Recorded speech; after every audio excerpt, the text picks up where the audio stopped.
So what they've done to April Fool's Day theme. prank someone, or what someone has done to fool them. Or, if we that's what we can go with, what you've seen on TV or something like that. This will be 1 to 2 minutes, is that right, Susan? Okay, so 1 minute you'll see a green light, at 1.5 minutes you'll see a yellow light, at 2 minutes you'll see a red light, you've got 30 seconds to finish up. Our first participant will be Marianne Walton.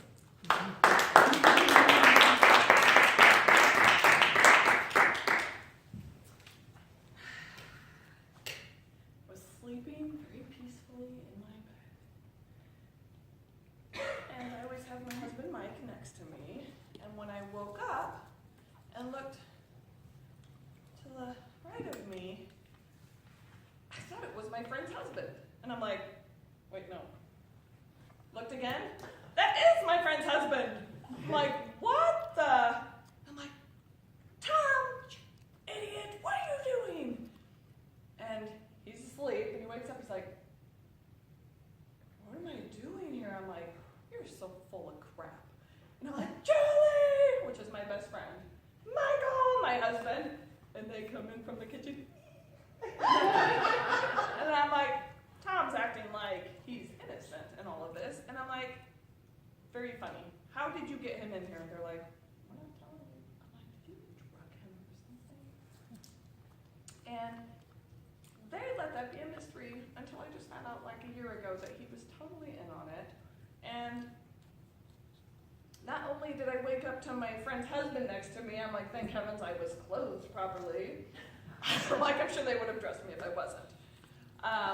But then I went looking for my contact solution and my glasses, everything that I needed in the morning to get ready, and I could not find them anywhere. And I'm like, seriously, what did you guys do with them?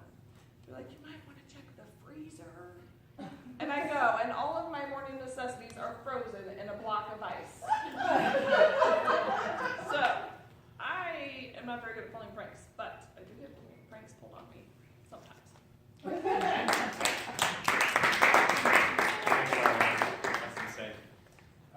Steve, did you have one you want to share? Yeah. Okay, come on up. Stephen Hensworth.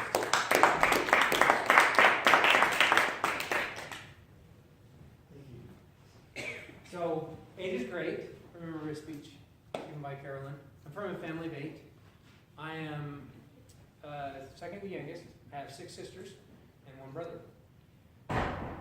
My youngest sister is 6 years younger than me. So growing up around April Fool's, I was always playing jokes on her. So I do things like put honey on the toilet seat, empty the toaster in her bed, along with Kellogg's, short sheet her bed, on and on and on. And I would do this, not just on April Fool's, but I would do it all leading up to April Fool's. So, never got me back until this one night. I was working construction, got home late. My parents were out of town. She said, your dinner is in the refrigerator, you just need to heat it up. So I heated it up. Just, scarfed it down after eating, working construction all day, just really, really hungry. After I ate done, she brought me out this huge piece of pie. And it had whipped cream, it was probably about that high on it. She knew I love whipped cream. And I didn't take a little bite. I took a huge bite. And it didn't take long for my palate to realize I had just eaten a bunch of soap. Oh, no. She took off, I jumped up and she took off running. She ran to her room, shut the door, I was pounding on it, laughing at the same time because she got me good. After she realized I was laughing, I wasn't going to beat her up, because I never beat her up, but she thought I was. She said that she'd ground up a full bar of soap and mixed it in with the whipped cream. Needless to say, I was very lugubrious that wasn't a good pie after trying it. Thank you.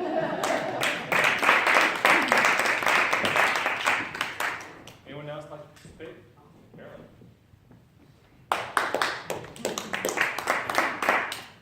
This happened just a couple of years years ago. It was evening time on April 1st, and my daughter and I were busy making some clothing for my son's rock band. We were appliquing his logo on the back of these coats, and we were both commenting to each other, isn't it interesting that no one's played any April Fool's Day jokes today? And it was about 8 o'clock at night when suddenly the phone rings. And I answered, it's my son Jameson that lives in New York City, and I'm so excited. I'm like, Jameson, it is so great that you called today. And he goes, Mom, are you alone? And I said, no, I'm not. He goes, can you please go to another part of the house so that nobody is going to hear this conversation? Of course, as a mother, you're thinking the absolute worst. And so I go find that remote location in the house, and he said, are you sitting down? And I said, yes. And he said, I got a girl pregnant. Oh, she's on the line right now. Just a minute. I'll call you back in 5 minutes. Oh. So, and I honestly don't know what I'm going to do. And I decided to go downstairs and tell my daughter. And she said, what has happened? You look white as a sheet. And I said, well, and I told her what happened. I said, we can't tell the kids right yet. So then one of my boys came downstairs and she said, your brother's in the hospital, he had a drug overdose. And then he texts my son and he says, what's this about you are having a drug overdose right now? And then he's texting back, what? I haven't had a drug overdose. Then the phone rings. And I answer it again, and I go on this long litany. You know, you have to get a DNA test because you just never know about girls these days. And I can't believe that you've done this, and you know what we've always talked about chastity in our family, and you shouldn't be doing these things. And what did you think? Do you realize what this is going to do for the rest of your life? And he said, Mom, what day is it? And I said, I don't know. It's Wednesday, April Fool's.